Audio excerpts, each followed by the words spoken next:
All right, it's rolling. Do I hold it like this? Yeah, hold it like that. So you get dizzy. Let's see. Show them the back. That's the cover of the Burger Records cassette release because they were too big of pussies to release this out to cover. They were worried they wouldn't sell it in Sears.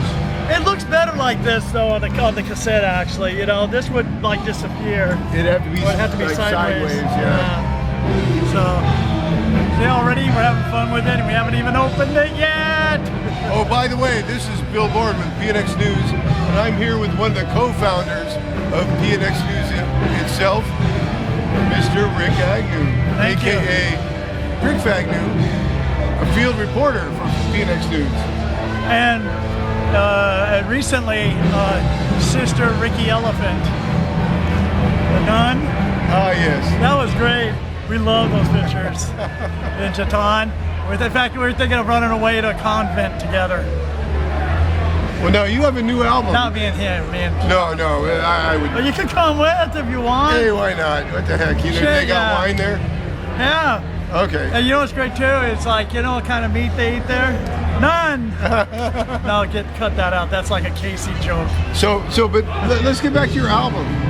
Okay. You got a new album. It's like a really nice pressing. Yes, it is. And there's some really nice songs on there too. Thank you. My favorite song is, I think it's the last track. It's called Deprogrammer? Deprogrammer? Yeah. Yeah, that's my pick to click. Thank you. That's like the epic one. That's like the Black Hole, Section 8. I always got to do like a, big old long, a huge part of it, some kind of song. Because it's from my progressive side. He's a fan of like Gong and Faust and all kinds of weird stuff. This guy, he'll surprise you. Metal Machine music. Oh, best album in the world, or double album anyway. Hey, so speaking of albums, and we're getting a little off the track, but GDQ. Can we talk about GDQ for a minute? Of course, yeah. We released an album. It's a CD, and it's what do they call it? Import. A label called Dark Vinyl. That's out in Germany, and they just put it out. It looks really good, but we haven't got any copies yet. But from what we, been sent, the prototypes and all that, really good job, and we're really proud of the recordings. We've already done a second album that we got to mix, think of what we're going to call it and all that. But things really, progressing, just bursting out with music, Well, now, so this is only available through this German release at this point. Yeah, Dark Vinyl on CD. We're going to have to get back to you on PNX News with the more details about how you can get your hands on this thing. Okay. Now, will it be available in vinyl at some point? Hopefully, maybe if we do it, or it's hard to tell, All right, well. All these different mediums and stuff like that. This is my friend's band, The Condition from Riverside. They're awesome. They played with the Agent Orange the other night. They're really cool, really nice guys. They really are. Hi, Greg. Hi, Bob. Anyway, go plug. Cool. Now, do they have any product out that maybe people can pick up? Yeah, just look up The Conditions online. They'll do the rest. I mean, they're a really hard-working band, real fun band. Well, I think you're about the hardest working guy in show business these days. Oh, thank you. Yeah, I got to keep busy. How many bands are you in right now, anyway? That are playing out, 5. Okay, and those bands are? Rikk Agnew Band, Tom Damone Quartet, the band that had the old Christian Death guys and Casey Chaos from Amen singing. And right now, they can't decide on a good name. They're calling it some, and I hate that fucking name. So I said, you know what? I'm going to call it Ann B. Davis until they get another name. Otherwise, in interviews, just like right now, the name of the band is Ann B. Davis. You know who that is, right? Alice from the Brady Bunch. Yes. Yeah, Ann B. Davis. It came to me in Alaska. I think the boys in Red Cross would be really proud of you for picking that name. Oh yeah, I could just do that. Jump into go, that was really cool, Rick. And then Only Theater Pain, which is a tribute band to the first album of Christian Death that I played on, so I play my own tribute band. That's just always a fun irony. And the Deadbeats. And the Deadbeats is the 5th. Can't forget the Deadbeats. Yep, Dead Beats is a lot of fun. We got a show coming up in January. Doing like 3 shows with them, and Scott's an interesting person. He did not disappoint when I met him and everything. I knew he was going to be just as whacked as he is.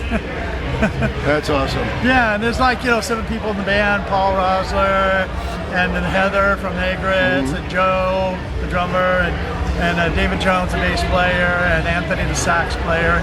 Got a whole army up there, and it's all wacky. Is Geza in it this time? No Geza. Oh. No. Geza free? Can you ask him 2 questions? I'm going to edit this part. Ask him 2 questions. Ask him all the bands that he's been in, and where can you get the album?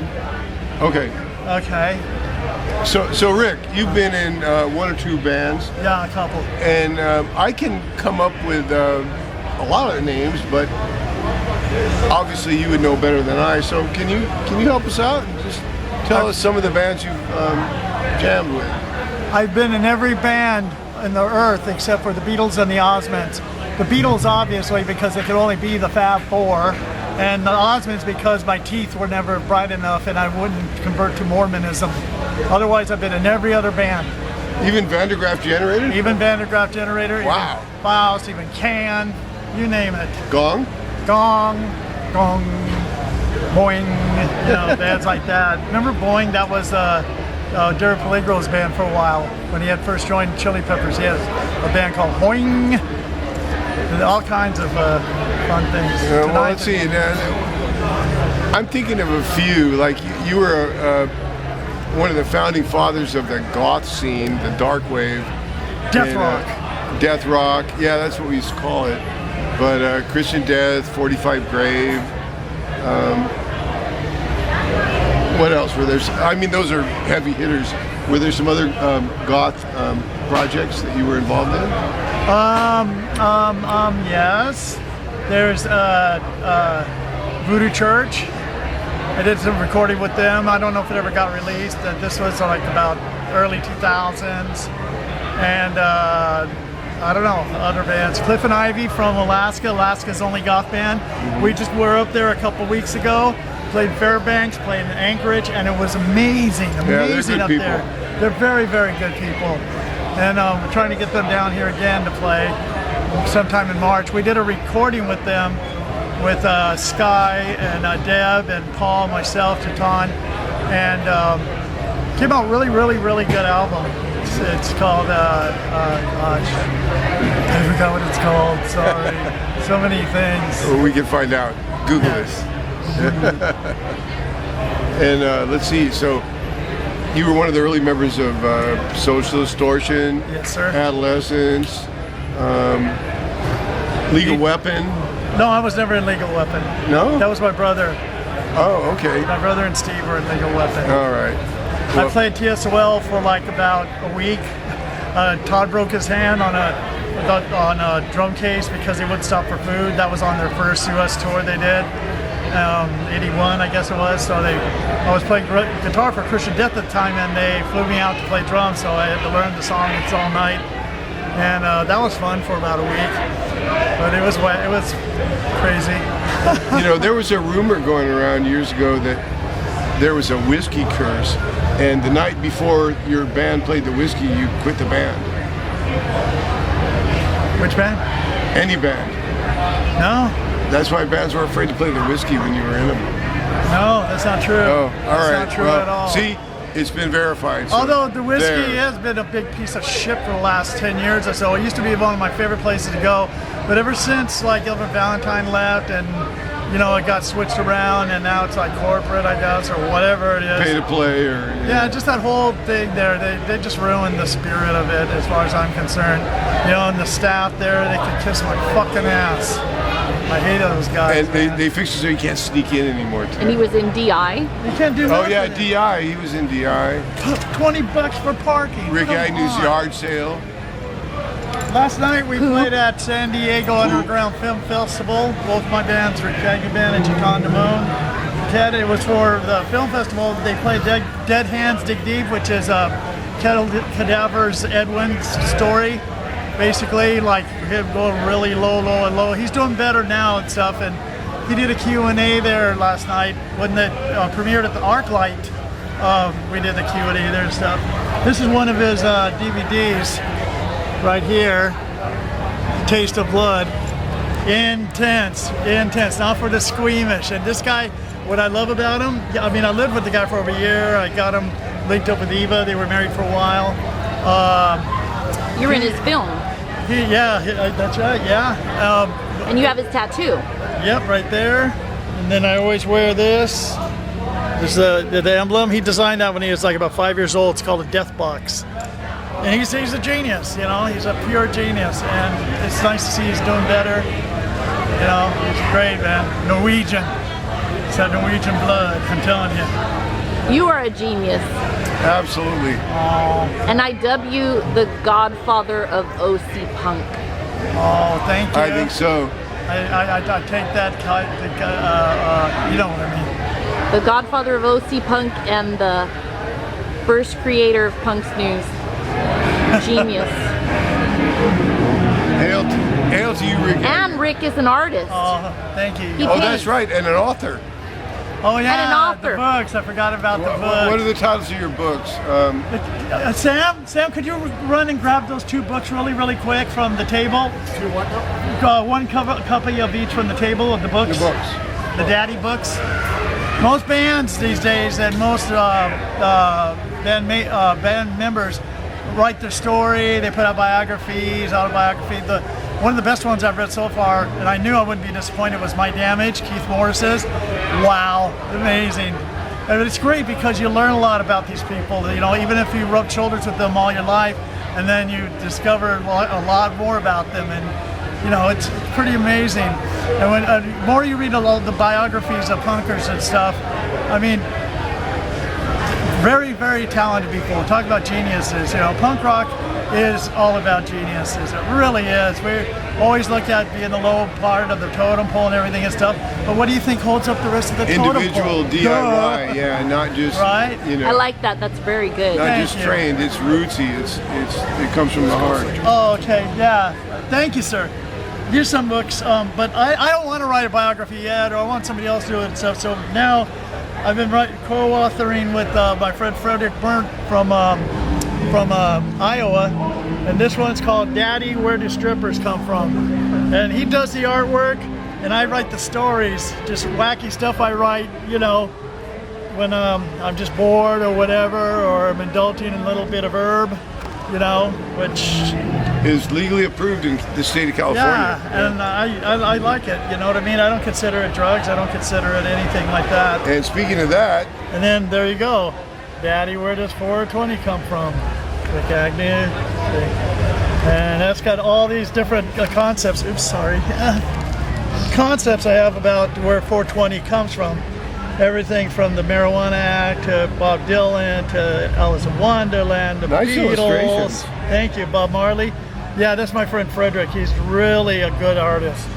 You know, just all these different ways or whatever.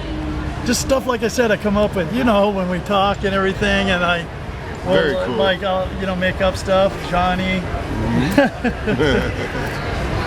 know, just Tell me a little bit about your alter ego, Kirk Where's Wagon. Rick Waldo? Huh? Who's Kirk Wagon? Oh, and this is Jaton's book that she did, Vexada Quesada. It's her story, some of her poetry and her drawings and Cool. her paintings and stuff like that. nice. Yeah. And if you ever wanted to know what she looked like nude from the back. Oh, lucky man. Worth the price of admission right there. Anyway, Kirk Wagon is an anagram of my name because I needed some kind of, you know, I wanted some kind of anagram or whatever, you know, just, I had a bunch of different ones. One of my favorite ones was Gumbo Pioki or Red Horses or Aggie Jet, stuff like that. But they all sounded kind of stupid, so Kirk Wagon's an anagram. Jim Morrison had one, Mr. Mojo Rising. Yeah. Cool. So Awesome. it works, you know. Yeah. And it keeps me to be able to have my extra page on Facebook because they took off my other extra Rikk Agnew ones. Even though there's a couple more where I don't even know who made them or where they come from, yet I make extra ones and they take off because that 5,000 friend limit. But anyway, Facebook. Yeah. Where can we get your albums? You can get my albums, either go to frontierrecords.com and order it through there, or I prefer that you got it from my store, which is Rikk Agnew Shit at bigcartel.com. You heard it here. Or if you see me just, and I'm near close to the house, just ask me. Shove some cash in his hand. You ship overseas? Yes, worldwide, ship worldwide, yes, definitely. We're gonna be doing a tour in 2017. We want to cover the world basically for most of that year, or half that year at least. So we're gonna be busy people. Sam here. Come here, Sam. This is my guitar player and the guy that's been in the band the longest. And he's my confidant. He's gonna be my best man when we officially do the wedding of me and Teton. It's Sam Hare. Hi. I love it. Sam Hare, but that's his real last name. Yeah, and he's got the hair to prove it. But it's not hit. Oh, go ahead. It's H-A-R-E. I'm like the rabbit. Yeah, That's very cool. hippie bunny. That is so cool. That's right. All right, let's do a closing statement. Okay. A world without PNX News is not that fun. So stay watching it, and these people will bring you the news around the world. I've seen it grow from just jogging with Roberta Bird. Roberta Bird. God, I'm so sorry. I always know it's Birdie, so I always forget. You know what I'm saying? So. You could do that part over because Okay. we'll edit it out. Which has been brought to you by and created by Roberta Bird and myself, Rikk Agnew. What else? Let's see. Keep the music going. Support your local musicians. Let's keep this thing going and let's just have fun, man. Fun and love. That's it, man. That's all we need. That's right. You heard it first from Rikk Agnew. And Well, the Beatles said that's all you need is love. You know. yep, So- and Rick reinforces it. And yes, I reinforce it. And Osmond said to brush your teeth. This has been Billboard with Rikk Agnew for PNX News, reporting the news like I actually believe it. And now back to you in the newsroom. Thanks, you guys.